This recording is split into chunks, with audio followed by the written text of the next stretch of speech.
Hello guys, going to be breaking down the 7-game NBA slate for Tuesday. Starting out with Brooklyn at Detroit. Brooklyn side, Kevin Durant's going to be out for this game. Kyrie Irving is currently probable. So that's not going to make Harden or Kyrie a core play. If I were to go to one, I prefer Harden because he just has a lot more triple-double upside. He has the ball in his hands a lot more. And he just got, I would say, a better ceiling than Kyrie. For everyone else, Joe Harris, he's just too expensive for me. We don't really know what lineup they're going to go with. Like maybe they can go with Kyrie, Harden, Harris, Green, and Jordan, or they run Jordan at center because DeAndre did come off of the bench the past few games. But Detroit, they do play pretty big with Grant, Blake, and Plumlee, so I would expect them to start Jordan at center. For Jordan, like he's not going to get a lot of shots. He doesn't have a good ceiling or floor. So 4,600 is like it's not that expensive, but it's just not that appealing of a play. And then Detroit side, I like Jeremy Grant at 7K. They don't have Derrick Rose anymore. DeLon Wright is questionable. If he were to miss, then that's going to be a lot more usage for all these guys that are left. Plumlee, 5,800. He's a very productive player. Brooklyn, again, they're not really good against any position. Josh Jackson, he's kind of priced up, but he does have some good upside. Blake Griffin at 5K. He's pretty good as well. I know he's had a bad season, but yeah, at some point I do think Blake can have just at least like one breakout or big game, and the price just keeps on falling for him. I think there's definitely some tournament appeal to Blake, and then if DeLon Wright is out, then maybe they start like saving Lee because he might be the only point guard that they have left. So he might be a value play, but right now we just don't really know. For the New York and Miami game, this game last time, Julius Randle and Reggie Bullock, they had pretty solid games on a 5-game slate on Sunday. It was an early slate. So I don't really want to chase Bullock. I don't think Randle's that appealing either because now it's a bigger slate. Randle's still priced up. We're not sure about Derrick Rose yet. If he's in, that's going to hurt like Burks, Payne quickly. Bear at 6K, like I just don't really want to pay that price in a tough match against the Heat, like just slow, good defensive team. So none of these guys really stand out. Like maybe Alfred Payne if Rose is gonna be out. I just don't want to chase Reggie Bullock's game. Like he got 4 steals, he took a bunch of shots. I just don't think that's gonna happen again. And then Mitchell Robinson, he's 5K. If Nerlens gonna miss again, that helps Robinson's minutes a little bit. Miami side, Bam Adebayo, 8,700. It's a good matchup, but when everyone makes up Dragic, obviously, but they're pretty healthy now, so it doesn't feel like anybody's going to be a core play. The Knicks defensively, they've been pretty solid this year. They also play at a really slow pace. I know I like Duncan Robinson last game, but that was because it was a much smaller slate, so not so much today. Now, the Houston side, we already know that Oladipo is going to miss this game. John Wall, Eric Gordon, they rested, so they're going to be back. So I'm going to like John Wall a lot. He's going to have to do a lot more of the ball handling. Going to have to wait about DeMarcus Cousins if he's going to play on a back-to-back. He didn't do well, but also he basically didn't come back in the fourth quarter, and he checked out midway through the third, and it just got blown out. So if the game was a little bit closer, he might have come back and, he wasn't like doing that great, but, at least on FanDuel, he didn't kill you. So for DK, 7,400, he's a lot more expensive here. At this price, like I don't think he's a core play anymore. I wouldn't own him like 40%, but he's still got upside because they're gonna be without Oladipo, and John Wall is someone that seems to have better chemistry with Cousins. Everyone else though, like Eric Gordon, probably too expensive, and they're gonna have Wall Gordon back this game, so I don't think any of these guys are gonna be as appealing. Now the New Orleans side. Ingram and Zion, they are pretty expensive. Like they're priced at a point where I don't think the upside is quite there. Like they definitely have the chance to get there, but it's just really small. Lonzo and Bledsoe, they're not 5K anymore. Like they're also just okay plays. They're not gonna be core plays. Josh Hart questionable. If he misses, maybe we see Nickeil Alexander-Walker get back into the rotation because he actually didn't even play last game. JJ Redick, he's been someone that's had trade rumors around him, but he's been getting like high mid-teens of minutes, so we don't really know what they're going to do with the bench, so it's a little bit risky if we're trying to roster one of these guys. Golden State, San Antonio, they're in a back-to-back.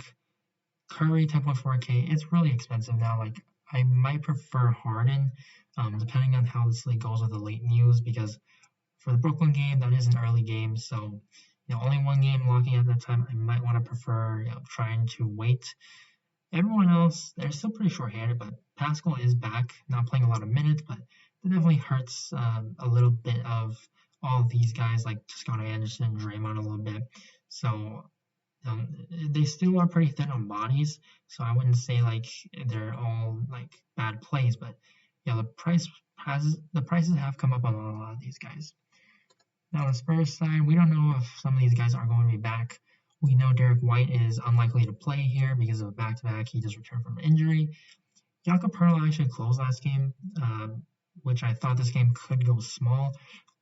So Poeltl, though, again, at 6K, I think it's a little bit too expensive now.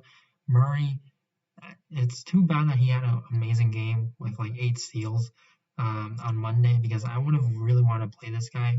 I don't think it's like a chase because he can just get the stats elsewhere. Like if you look at his game log, he can get more assists. I mean, he gets steals, but we can't expect him to get 8 again. And the minutes, I think 36 is probably around what we could get. That's probably on the high end. But Derek White is out, so his role is going to be a little bit more secure. And then everyone else, DeRozan, he still looks fine at 7,800. Keldon 5,900. Maybe Derek White being out. If Lonnie Walker or Aldridge are out too, that could help him. But the minutes haven't been that great. He hasn't been playing like as well he has been in the beginning. And then with White out, Patty Mills, but his price is a little bit expensive. He's not like that cheap. So Orlando, Portland now. Evan Fournier, he's already out. So Dwayne Bacon probably could start again. This is a very good matchup, but because there isn't really any good value right now, I'm afraid that his ownership is going to be a lot higher than it should be. And he's not someone who I feel like you have to have, especially because he's not in the 3Ks. At 4,100, he can get you like 20, but you can likely find someone who can get that match or exceed that at 4,100 and be just way less owned. So Vooch, Cole Anthony, they're going to be the better plays, I would say, obviously, because they're just better players, but I just prefer to get more ownership to them, pay up. Terrence Ross, he's always interesting because in good matchups where I think this one you could see him get a little bit more minutes, certainly more usage with Fournier out. So I do have interest in Ross, but he does have a really low floor, but high ceiling as well. So boom bust. Kevin Bird's powerful eligibility, 3,900. He could be a value play. Like he could probably outscore Bacon at lower ownership. So Orlando, I think it's an appealing game, but the prices make it kind of tough. Now Lillard 10K, I don't expect the abdominal injury to really hurt him because he missed one game earlier and then he played the next and he shot 10 of 20. So I don't think it's really affecting him. It's the same injury again. So I think it's perfectly fine here. Good spend up play. Canner 7,500. It's a tough match against Vooch, but again, they probably want him out there because Harry Giles just isn't really that big to hang with Vooch. Everyone else, though, their prices are kind of up, like Trent, Rocco, Melo, because they're pretty much like not everyone's healthy. Obviously, they're missing some key guys, but Hood, Derek Jones, Nestor Little could be back too. So the minutes aren't going to be as appealing. If Rodney Hood were to start again, I think he's worth a shot because he got some big minutes last time. He just couldn't shoot well, so I think he's got upside. Now the Philly Sacramento game. Before I looked at these prices, I thought this was going to be a very good game. It's still going to be a good game, but for fantasy purposes, like these prices are kind of tough. If everyone's healthy, which they are right now, Sacramento's been really bad defensively, but Simmons and Embiid, like their prices are kind of where they should be. Tobias also with the other two guys healthy. I'm just not really a fan of playing Tobias. Shake Milton, Seth Curry, they're okay. I think Curry, I prefer him because if people are going to be on Dwayne Bacon, I think he's worth a pivot. He is in a similarly good matchup, and he's got, I would say, higher upside than Dwayne Bacon. Both of them have low floors, so I'd just rather take the lower owned guy. And really, not much else for Philly. For the Sacramento side, they pretty much play only a few guys like Fox, Buddy, their starters, Barnes, not Bagley though. Halliburton gets a lot of run. He pretty much gets all the minutes that Bagley doesn't play. And it's weird because they just slide everyone down. If Holmes were to get in foul trouble because he is pretty foul prone. But certainly against Embiid, I think Whiteside, he could be in line for more minutes, but he's not that cheap, so you're basically playing and hoping for foul trouble or an injury or something. So for this side, I think Like, there's not really anybody that stands out. Like, Barnes, maybe 6,400, but again, just nothing that really is great. And then last game, Boston, Utah. Tatum, 9,200. He's going to look pretty good. Kemba Walker as well if Jaylen Brown is going to be out. If Jaylen is in, not on limit, I do like him at 7,500. I think that's a little bit too cheap. And everyone else, they started Carson Edwards last time, but if Jaylen Brown's back, then they don't really have to go to that. Maybe they start Pritchard because it's going to be his third game back from injury. In that case, I do have some interest. He is a pretty productive player in his first year. So, gotta wait on that. And then the Utah side, already Mike Conley's been ruled out. So Mitchell's going to look pretty good. Gobert, 7,200.